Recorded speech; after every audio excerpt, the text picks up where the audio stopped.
بەرنامەی مروارەکانی غوربەت ئەمجارە بۆ هەشتی مارس بەرنامەیەکی تایبەتی ئامادە تا ئێستا کچێکی تەنیایە زەواجی نەکردو نەکەوە لەگەڵ برا و برازنێکە بۆ هەموو ئەمانە سیاسەت خۆپیشاندانی جۆراوجۆر لە وڵاتەکانی ئەوروپا لەلایەن ملیۆنان ژنەوە بەرپا بکات. دانا ئەم یادە کە ڕۆژی هەشتی مارسە و لە هەموو ژنانی کوردستان پیرۆز بێ. بەرجۆگە ئاوێ بەرشوشە گوڵاوێ ئەوانەی منیان لەبەر کرد گسک بوون و منجەڵ بوون و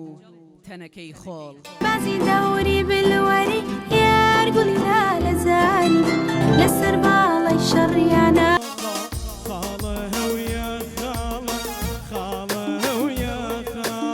چاوتان لەسەر ژمارەکانتان بێ.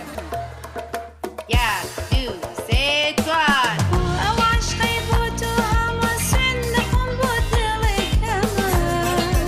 گەلە گوڵێ لە سوورە گوڵێ لە نارنجێ لە تورنجێ لە لیمۆیە ئەیەوار ئەیەوار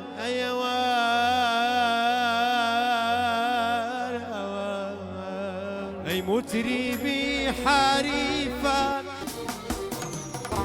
هاتە خوارێ لە گردی جەنە بڕوانە دانی وردی دایشی بە قوربانی بێ چەند جوانە بەجلی کوردی